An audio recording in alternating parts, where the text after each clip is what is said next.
What's up, guys? Lance the Obscure Movie Guy coming to you once again, and as you can see, my wall is blank. No, that's not for dramatic effect. I just am packing some things up, doing some stuff around the house, so I'll have a new background, hopefully within the next few weeks. I still got my Darth Vader up. I know you can't see that one, but hopefully I'll have a new background. But anyways, my last video, we did an actor spotlight on an obscure actor, Johnny Strong, and I hope you guys enjoyed that one.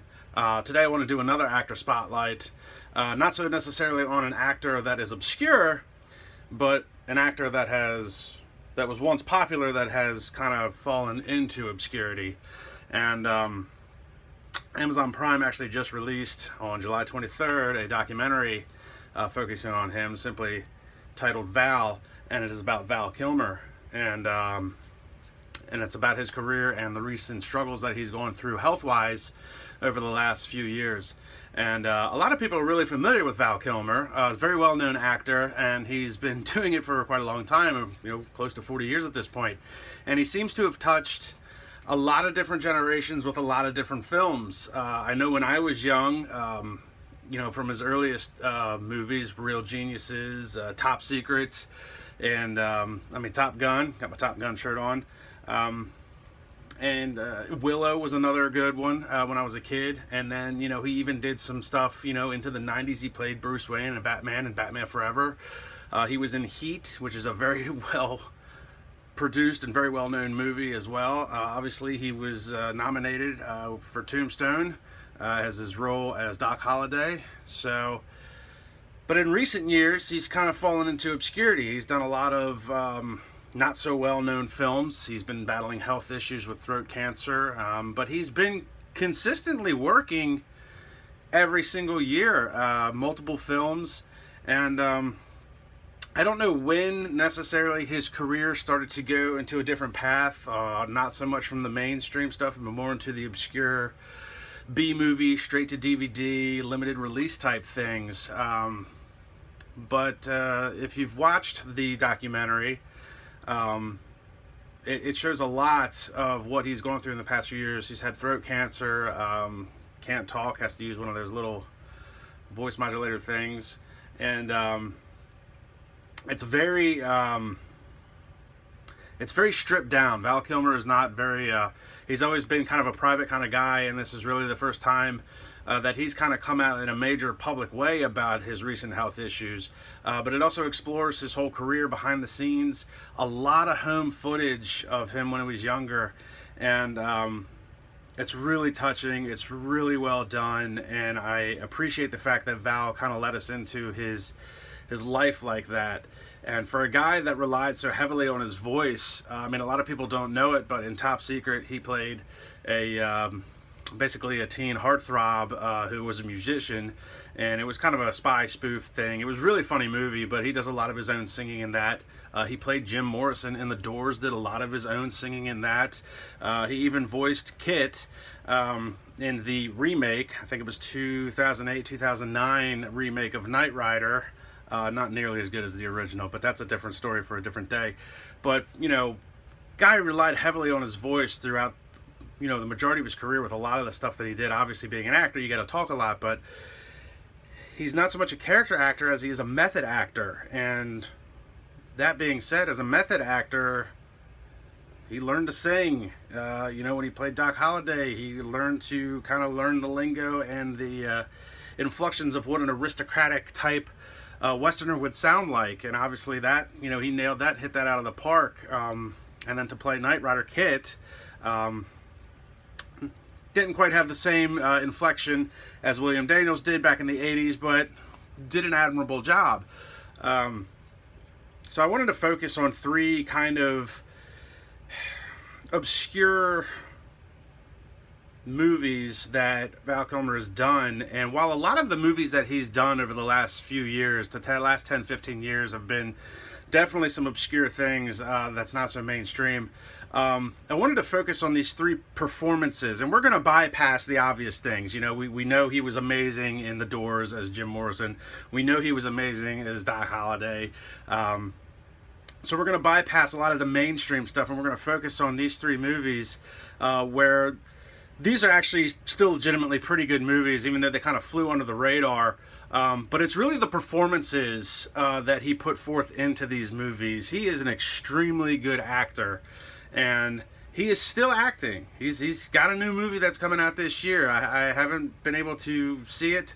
But again, it's going to be another one of those straight-to-video type deals. It's not going to go to the big screen, but it'll be interesting to see in his current condition what his character is going to be like in the movie, and it's going to be interesting to see how his career continues at this point, given his health issues. But the first movie I want to focus on is from 2009, and it is called Felon. Felon is a 2008 American prison film written and directed by Rick Roman Waugh and stars Val Kilmer and Stephen Dorff. And the film tells the story of a family man who ends up in prison after he kills an intruder that was breaking into his home. The story is based on some of the events that took place in the early 90s at the California State Prison in Corcoran. And the film was released in 2008.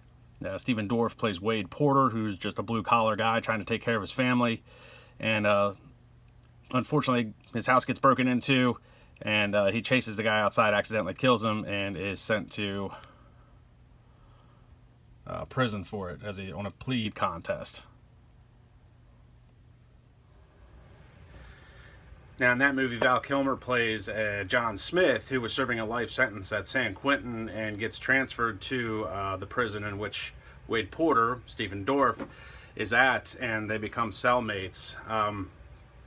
It's actually a really, really good movie to begin with. It didn't get a major release, but has got really good reviews from a lot of the critics. It's got I think a Metascore on IMDb of like 7.2 out of 10. It's actually really well done. And the cool thing about this movie, Stephen Dorff has always been a very good actor as well. But he's always been a very good bad guy type thing. But he plays kind of the good guy in this. But the cool thing about this movie is that you could really tell. You could see either actor playing either part, but as far as Val goes, he didn't have a whole lot of speaking parts per se, but the extent of which he went through just in makeup, the tattoos that they did on Val's body, as we said, he's very much a method actor, and they looked into how tattoos are actually done with quote-unquote prison ink, and how it does give a different type of, I don't want to say a discoloration of a tattoo, but you could definitely tell a prison tattoo from, say, one that you would get in an actual tattoo parlor.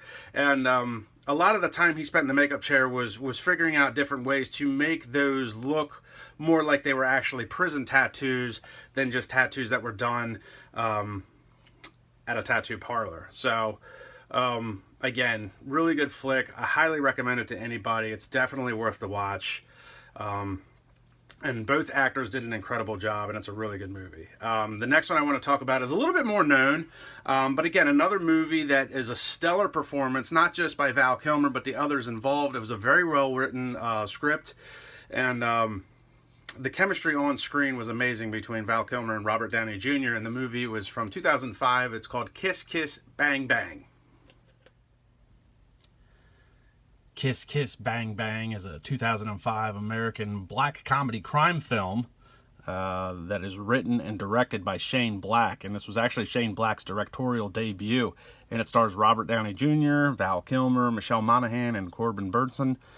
And the script is actually based off of it's partially based off of the 1941 novel Bodies Are Where You Find Them, written by Brett Halliday. And it interprets a lot of the classic hard-boiled literary genre in a tongue-in-cheek type kind of way.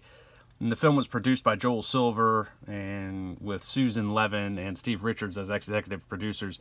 Actually grossed $15 million at the box office when it came out, but really since then has flown under the radar and become like this cult hit, kind of like the Boondock Saints.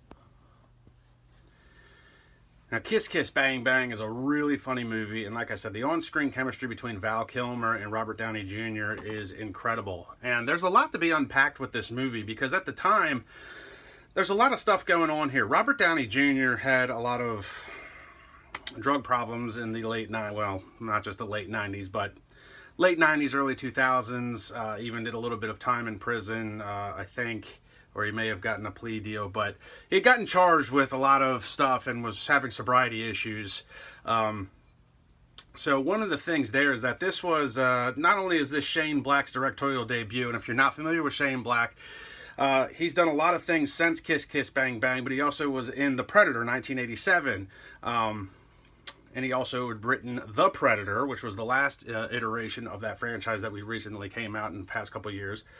But this, not only is this his directorial debut, but it's also kind of a resurgence. It's kind of almost like a small comeback for Robert Downey Jr.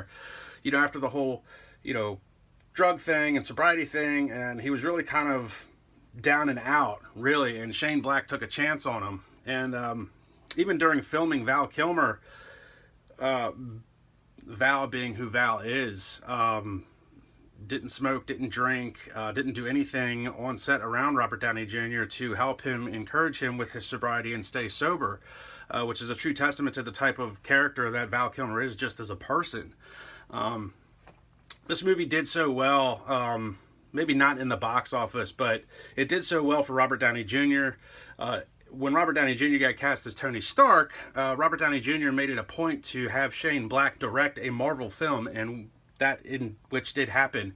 As a payback to Shane Black, RDJ was able to get him to direct Iron Man 3. So, pretty cool. A lot going on behind the scenes with that movie. But again, the on-screen chemistry between Val Kilmer and Robert Downey Jr., it is a really funny movie. It is a lot of fun to watch. And again, the performances, RDJ's money. Even when he was having issues, he was always money as whatever character he played. And again, Val Kilmer, a true method actor, just through and through, really good at what he does. The last one I want to talk about is probably, to me, is probably his most impressive performance, aside from playing Doc Holliday in Tombstone. And it came out a long time ago. I want to say 1999. Might have been 1996. It was 1999, I think, is when it came out. But it's called At First Sight.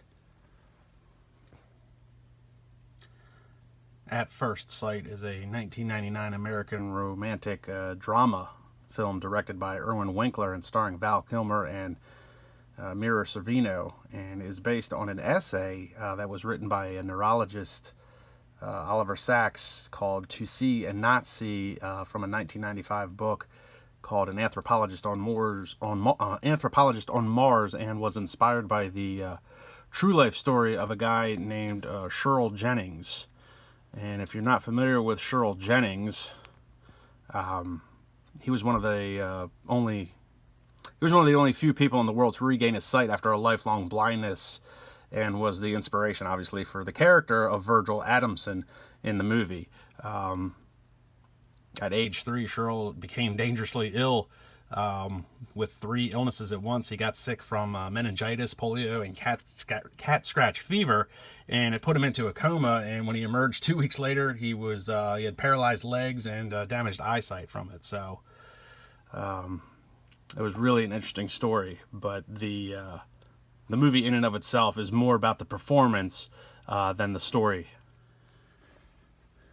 The performance Val Kilmer gives in this movie, to me, is absolutely amazing. I can't even imagine how hard it is to... I can't imagine how hard it is to be a blind person. And I don't want to take anything away from that, because I can't it's nothing I can fathom. But, this movie... it's just unbelievable, the performance that he does. I mean, really, when you watch it, you're watching it for that performance. The movie itself, I mean, it's a good enough story, and it does play heavy on the drama side. But just watching him act as a blind person, it's unbelievable. If nobody had ever seen Val Kilmer and watched that movie, you'd be very, very convinced that he's legitimately blind in real life. Just the lack of complete eye movement, the lack of complete focus in the eyes. It's something that actors learn to do really well, is to act with their eyes when they need to portray a scene without words, and in this case he has to portray everything with simply just the words and the emotion and his voice. It's very, very well done by Val Kilmer. I mean, just incredible. And when he does regain his sight in the movie, again, the portrayal of confusion. You know, we're talking about somebody who, I can't remember in the movie if the character itself was born that way or if it was like Shirl Jennings and he lost it at a very young age. But to be blind for so long and then to regain your sight, I mean, it's another hard thing to fathom. I mean, and they go over it really well in the movie about trying to decipher, you know, an actual apple versus a picture of an apple. And how this guy has to try and learn like just basic facial expressions. You know, he doesn't know what a facial expression is. He's never seen one. I mean, it's incredible. It'd be kind of like, you know, being deaf and hearing for the first time. You don't know what any of these sounds are, and again, you don't know what any of these sights you're seeing. So I mean, the performance, again, second to none to his performance as Doc Holliday at first sight. If you're into watching movies simply for a performance of a certain actor, that's definitely one of the ones I recommend. I mean, the movie itself is, I mean, it's not great, but it's not bad. I mean, it's also got Nathan Lane in it, who does a really good job at being the kind of the psych doctor. Maybe not necessarily the psych doctor. He was like a therapist trying to teach him, you know, how to see, basically. So, I mean, again, really well done and a true testament to the type of actor that Val Kilmer is. I mean, everything he does really well. Whether the movie in and of itself is a bad movie, his performances have always been very good and very spot on. You know, Michael Biehn was asked one time during an interview, and Michael Biehn played Johnny Ringo in Tombstone. He was asked one time during an interview what it was like to work with Val Kilmer. And Michael Biehn said, "I've never met Val Kilmer, but I've shaken hands with Doc Holliday." And that just goes to show right there how good and amazing of an actor Val Kilmer is. I highly recommend watching his documentary on Amazon Prime. Again, a very stripped down and vulnerable look at where his life was versus what it is now. And he's really just a very well-liked guy, universally liked actor. I don't think anybody... You may have seen a bad movie with Val Kilmer in it, but I don't think it was because Val was in it. If anything, Val not only puts everything into whatever part that he's playing, but I think he makes, however bad that movie might be, he makes that movie better. So, guys, like, subscribe, and comment to my YouTube channel. Check me out on Facebook. Let me know if you guys, leave me a comment. Have you guys seen any of these movies? What's your favorite Val Kilmer movie? I mean, mine personally is Tombstone, and we know that's in my top 10, but, you know, let me know. And I'll check you guys out in the next video, hopefully in the next couple weeks. Maybe I'll have a background. I don't know. But I'll see you in the next one.